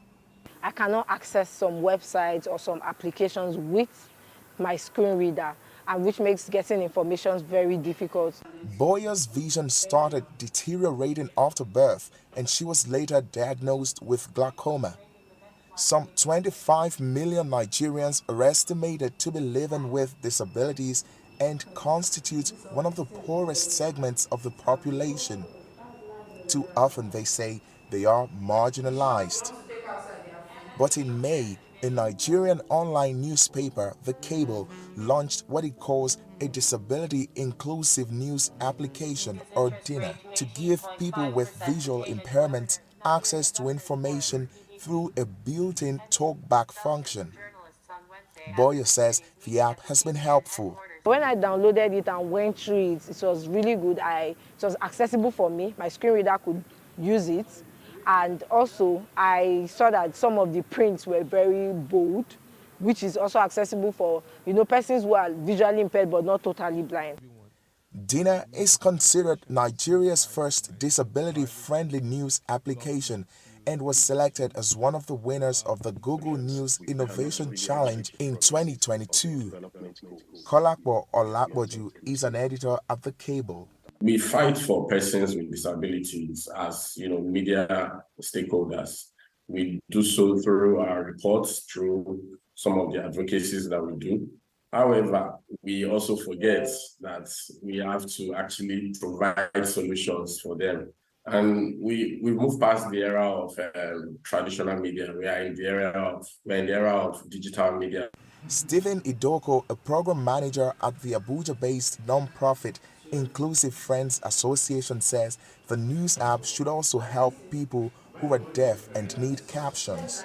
This kind of innovation shouldn't just be limited to the blind. We should also try to factor other cluster of disabilities into play. It is important that alternative images are provided in such publications online for the deaf.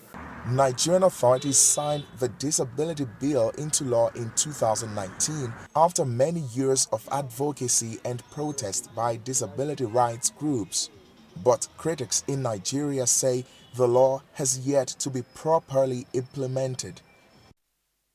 It's 29 minutes after 7. We've come to the end of our international news. Thank you for staying with us. Let's take a break. Nasbuya, we sit down. Nebaga IDCE.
All right, welcome back to the program. It is 32 minutes after 7. The Industrial Development Company of Eswatini, IDCE, is back for their 4th installment with Kusile Breakfast Show this morning. Today, we welcome back Begiwe Zwane, who is the marketing manager, as well as Nondobeko Dlamini, who has been with us as well in the previous shows. We have seen that IDCE has been with us for 3 sessions, where we have discussed who IDCE is, as well as 2 of their products, which are asset lease and SME loans. Many questions have come through from viewers, and today we would like to take them to unpack them for the benefit of everyone interested in what IDCE has to offer. Welcome back, Nondozo Dlamini. You are the Projects Appraisal Officer with IDCE. You know, we received quite a couple of questions after our conversations. I'm sure you've received some calls as well. Yes, quite a lot. Yeah, let me start by greeting you, and then I want you to brief the viewer where your offices are located. Okay. Mornings, Fiso. Thank you for the warm welcome. Our offices are at Landbega, 5th floor. We are also available. We have a website at www.idce.co.z. Our clients can also reach out through WhatsApp or even calling 76229989. We are also available if bafuna ukuthi sihle sitowenda ema group presentations. We open our hands, and our offices are always available For now, though, we have a limitation, which we are found in Edlanbega kuphela, but we are working on that to reach out to all our customers throughout the country. Yeah. Nisana bisake emahhovisi enu ekutheni ungemaswati akhona kufinyelela kini kamelula. I think one of the most ama-questions lafika kakhulu siwatfola ngetincingo kuthi nisakhuluma ngokuthi nifanda emabhizinisi. Do you fund emabhizinisi la ku-Swazi Nation land? Yes, so we do. IDCE funds my businesses la SNL as long as the applicant letter documentation le authorize ukuthi angayisebenzisa leyo ndzawo. Of course suke leyo authorization ingetulu noma ipheletelwa onke ama requirements leswathi ngako IDCE. Yes. And then if my business does not have a contract or orders, can it be assisted? It can, based on the performance, especially for those lokanza ukuthi they are already in existence. Right. That's where we go through your bank statements, your debtors analysis, sibuka nama financials zakho, bookkeeping. But for a lease, because our lease product CSC thing a contract. Is it the most important requirement for the product asset lease? Yes, it is the most important because the asset lesiyithengayo sifuna kuba nesiqiniseko ukuthi iyosebenza. Ingathi so ineloli bese uthi ngisangqongqotha kanti IDCE mhlambe senivumelene sesekuqalile isikhathi sekubhadala ama installments. So kufanele provide lo msebenzi proof of market, then bese sesiyakhona loku-assista ngaleyo asset. Yes, CSCT for especially for trucks, maybe a minimum of 2 contracts, a supporting contract nale main. Loko kwendela ukuthi there's a high risk le hambisana nekokuthi udepend on solely one client because nase kanetinkinga because we know ukuthi business injalo up and down. So nangabe kunema challenges kuleyo market leyo loyisevako ukhona lokuthi uhambe uyosebenta kulo plan B wakho. Yeah. I remember in episode 2 you did mention inzabeke ukuthi ema truck leni khona ke kuwafanda ngilangekho older than 4 years. Yes. Kule evaluation yenu, why is 4 years le minyaka leni bese nithi cha lena sayifund? Okay. Because it can still be in good condition. It can. Yeah. It can, but okay, that's why it's best to evaluation by IDCE's accredited vendors.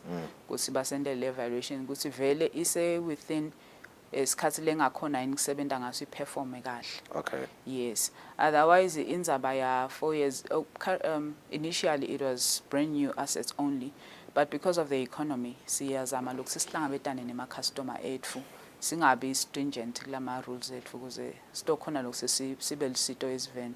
So sasesehlela lokhu sisale ibang second hand but within the 4 years. So with your accredited vendors, umabathi it's still in perfect condition even with the 4 years, maybe mileage isengabi letulu kakhulu isaphila nana unoyibuka nje it's in pristine conditions because there are people labakhona kokuphatha into kahle yona yakhona bese seyaba exempt from that kind of regulation. Yes. Okay, that makes sense. I want us to wrap up. Stawubuyana Begiwe Zwane, she's the marketing manager at IDCE. Just after the break, don't go away.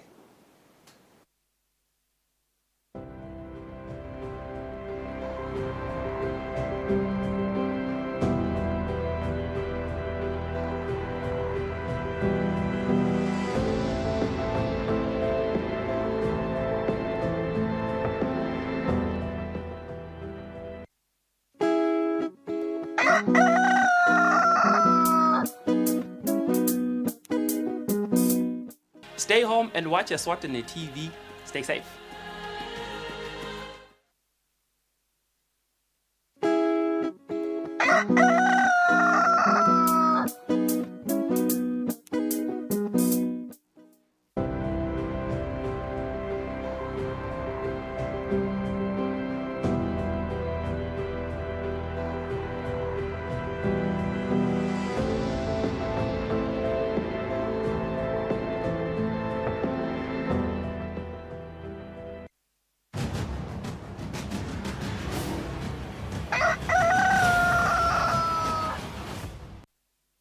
Welcome back. Thank you for staying with us. If you've just joined us, we are with Peggy Eswatini. She's the marketing manager with IDCE.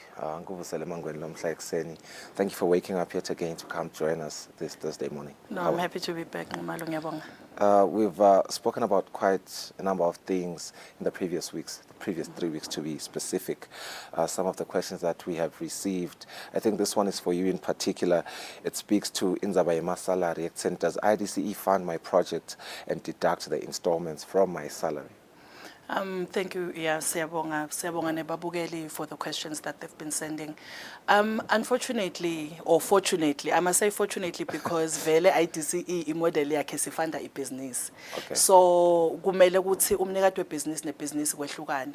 Thina nasifanda ibhizinisi sibuka iviability yebhizinisi, siyifande ibhizinisi based on ngokuthi itawukhona ukuthi iservice i-loan, ifande ema-operations, iphindze futhi ikhone kubekela eceleni lokho lokuncane iphindze uholele nayena lo mnikati webhizinisi phela. So konke lokho must come from the business. Once ibhizinisi waphola ukuthi setawuhle isupportwa yisalary, kungendeka ukhanze ukuthi le analysis of whether the business is performing well ayendeki. Ngaloko ukuthi siyati nje ukuthi noma kungendekani le businessini ngidawukhipha emholweni ngibhadale. Kani fundamentally i-mandate IDCE i-industrialization of the economy of the country. Lapho we have to make sure ukuthi le business lesifandako ime kahle. Itawukhona kuchubeka iqashe nalamanye amaswati. I think then the question becomes, how does the funding work? To be specific, does it, do you receive cash? Does it go directly to the project where it's needed? Isebenta kanjani le funding? Okay. In most of our products, vele le funding iyale la udzinge khona. So it's either uthengele machinery, in which case sibhadala supplier. Ufolo ukuthi order utekithi for order finance. Thine siyakubhadalela lela uyothatha khona lama products uhambe when you supplier e-customer lakho kubhadalwane sifole imali yethu back nuts. But very fundamentally IDCE ufanda le esitsengweni. We scratch where it itches. Sifanda le la kudzingeke khona wena ufole le product lekumele uyisebenzise in your production. Yeah. So ngeke nje umba vela receive cash nje. Akukavami akhona ama instances where you find ukuthi we have to pay cash, but to follow maybe it's salaries, staff within the funding year. Plus salaries maybe a staff about the business and the direction it's taking. Yeah, and what is your message to the viewers? I think you can just speak directly on that camera. Yes, just look at that camera. Babukeli siyaba invite kakhulu ukuthi babuye bakhulumisane nathi. IDCE uofferisha i-project tailored finance. That's finance le tailored for your business. Kuyendeka ukuthi engcenye ne-industry lefana nako nalomunye, but anfanane ama-business end. So most of the discussions ufola ukuthi atoba beneficial nasesikhuluma face to face noma umlomo ngemlomo. Siyatholakala eDlanubeka building eMbabane. Floor number 5, tinombolo ke tikhona escreenini futhi utishito na nondokozo 7622 9989 na 7992 9989. Siyabonga kakhulu. Sibonga kakhulu mangwensikhathi sakho. Peggy Eswatini, she is the marketing manager with IDCE, but awubuya ke nasevikini lelitako ningachubeka nifakele eminye imibuto leninayo sizakhona ukuthi siyendlulisele kuba kude nikhone kukhanyiseleka kuloko leningaba nemibuto kiko. We go for a net break. When we return, Lungelele, my co-host, sits down with Dr. Kusile. Dlamini, she's a dietitian with the clinic group. Don't go anywhere.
All right, welcome back. Thank you for staying with us. As we had mentioned, we will be joined by a dietitian from the clinic group to talk about diabetes.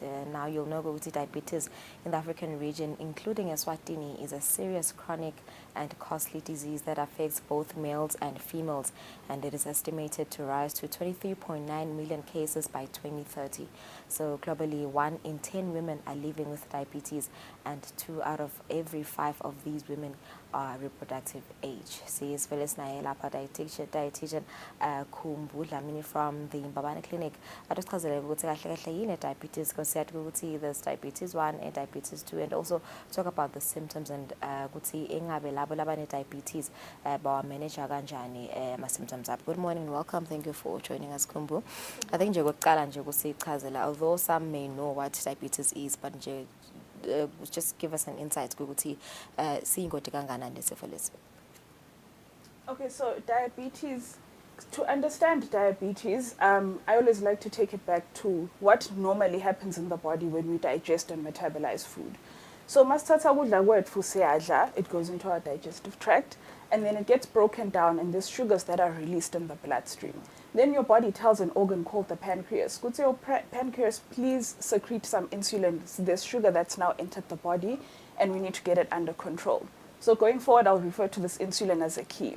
So this key makes its way through your bloodstream and opens up various doors around your body, which then allows the sugars that are now in your body to actually enter those doors and get stored away safely. So that's how the body would regulate its blood sugar levels under normal circumstances. When we now have diabetes present in the body, there's various types of diabetes, but I'll focus on type 1 and type 2, as you've already touched on. So when we get type 1 present in the body, that means there's a destruction of the cells that produce the Escherichia coli that's responsible for opening the doors.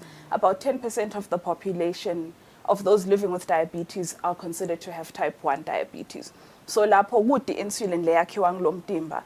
And then in type 2, that is when you find that the body is still producing some degree of insulin, but it's not as effective. So it's almost as if Escherichia coli is no longer the right one to unlock all the doors.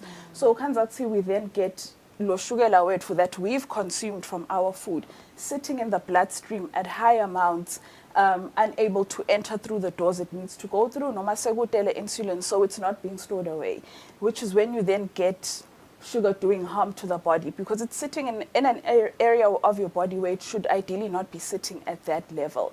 Then it increases our risk of harming the organs, your eyes as well as your heart. So diabetes is really it's a dangerous condition to have, and it's a snowball effect if you don't get it under control. So you wake up one day, you're taking your medication, you're fine, and you think everything is fine.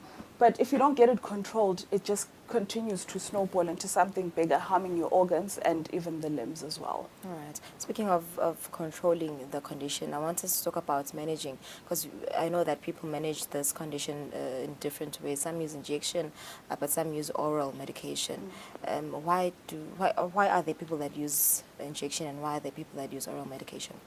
Okay, so as I said in my definition, we get type 1 and type 2. Type 1 individuals have 0 insulin that's being produced in the body. So, but they still need that insulin to come in, because that insulin is key for controlling your sugar levels in the body. So those are the individuals who would then inject. That's their insulin supply. It has to come from an external source, because internally they can no longer produce it.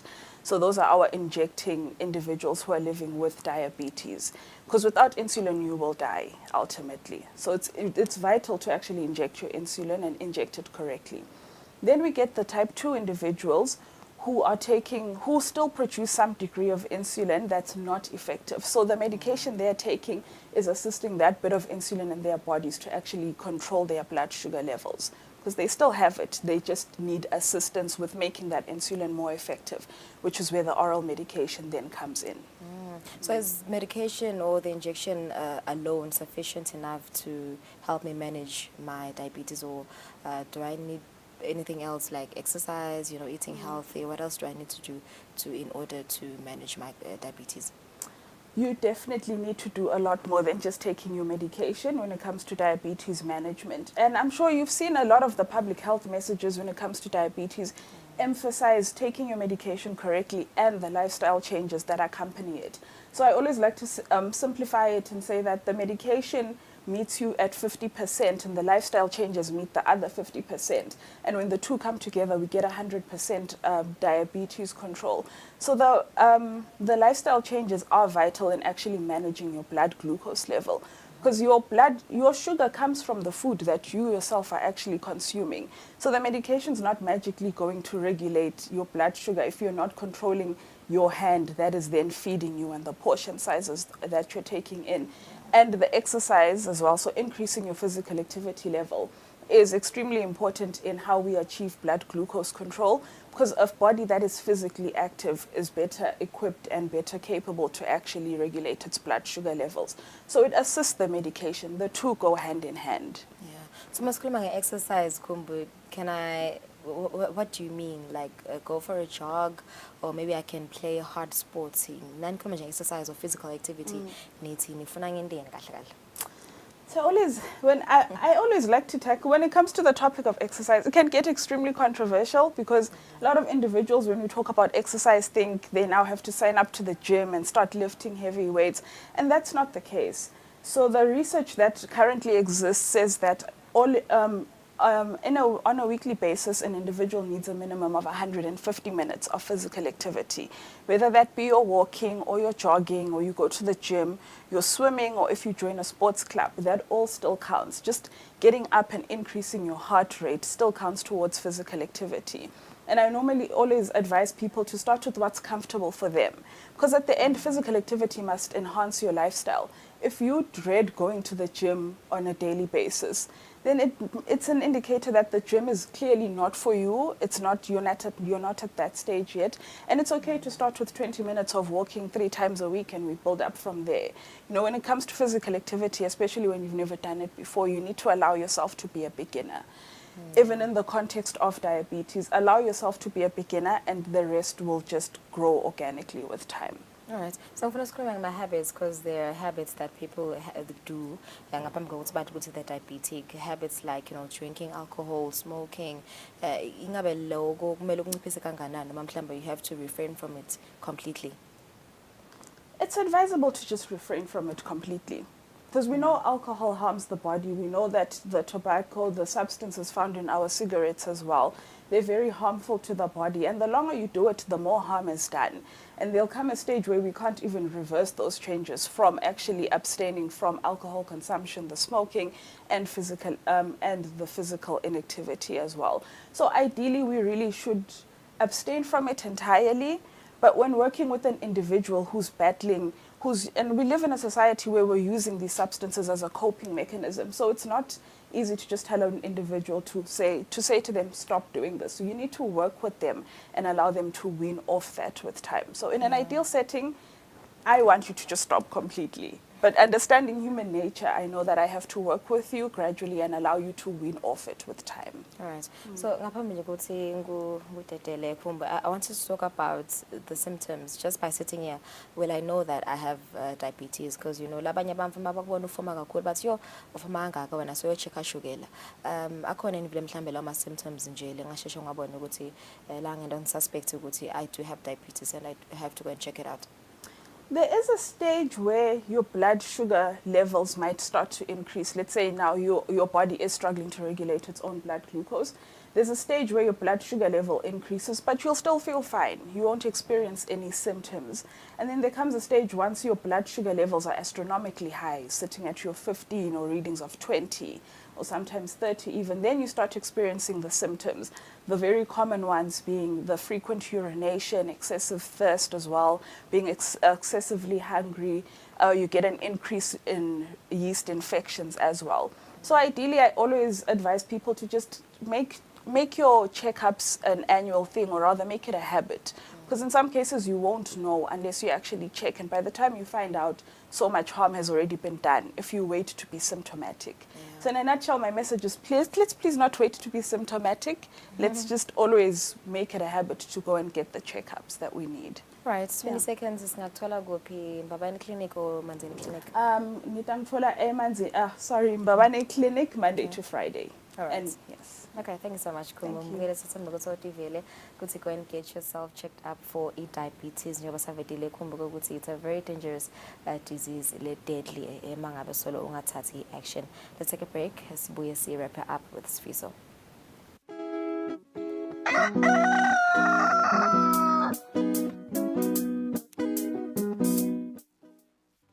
Bukela luhlelo embili kanye njalo ngelisonto ngensimbi yesithupha kusiswa lapho sixoxa kabanti nalabati ngetindzaba tenhlalakahle, temnotfo netentuthuko. Lolu hlelo luveta luphindze lukhulumise ke imitsetfo, tinhlelo nemigomo yahulumende lethuthukisa ke sive seMaswati. Luveta emathuba netisombululo letiletsa ke inqubekela phambili esiveni. Embili kanye makubete ke liswati lelisalela emuva live lisaqhubekela entuthukweni lekhonsile.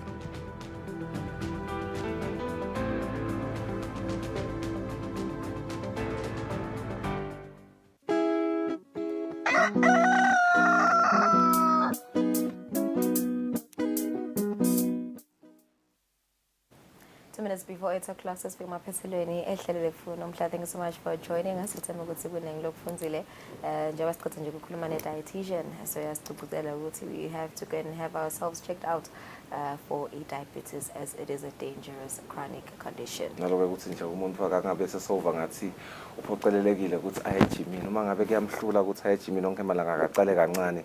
As the dietitian said, I think that one was very important because we do have people laba force ke ejimini every day bese emsebenzini batsiniwe bangasabi productive lokho ke into lekabi. Singakhulu ukuthi yini vena ehlelweni lamuhla nisale kahle.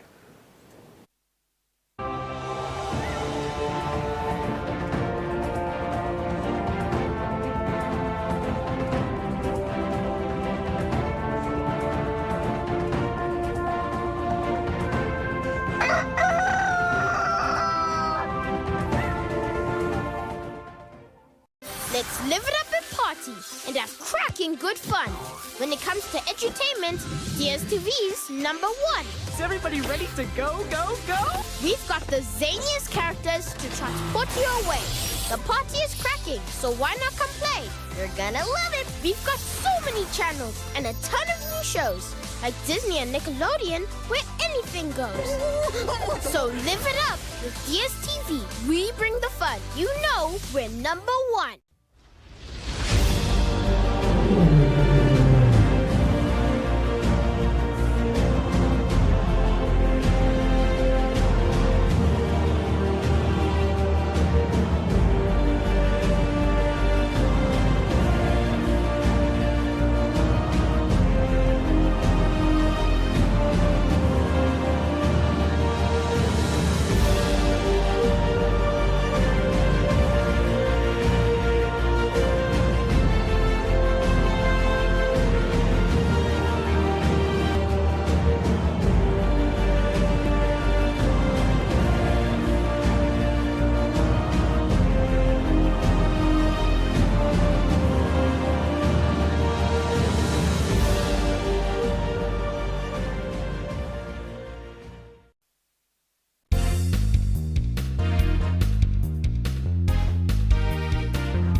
Mbukele senguye phinze lesithathu asikuvusele sikwamukele ehlelweni itase parliament esathemba siliviki lakho solo likuphethe kahle libito lami ngingisamkelisiwe ngwakakhoza nginaye Mbongwa Dube kanti mbukeni nalamuhla ehlelweni savele siye khona lapha endlini yaba esikhulu lapho khona sawucala ngayo indzaba lapho khona sihlalo elikomiti libuke kusebenta kwelitiko letemafa khona endlini yaba esikhulu lophinza belunga leparliament lenkundla kalobamba lomdzala amaweek Khumalo lototfula lendlu lehloniphekile imigomo yokusebenta kwawo umthetho lobuketho natindzaba dako kubuthwa komthelo Revenue Stabilization Fund Regulations kanti indzaba mbukele sabukela indzaba etibuketho natindzaba 37 noma Labor and Social Security lapho khona kunetinkampani etimbili lindlu lehloniphekile lekhala ngato ukuthi atihambanga kahle kusuka kulenye inkampani kuye kulenye inkampani mbukele isikhathi samanje sawuvele singena khona endlini yaba esikhulu lapho khona sihlalo ikomiti libuke kusebenta kwalo litiko letemafa endlini yaba esikhulu amaweek Khumalo atfula lendlu lehloniphekile ona umbiko waleli komiti. Mr. Speaker, Ngicabanga ukuthi emalunga atawuvumelana nami ukuthi this one is a straightforward one. Is straightforward ngaloko ukuthi Mr Speaker lapha kubuka ukuthi nakwendekile kwaba ne bumper harvest concept inkulumo njengoba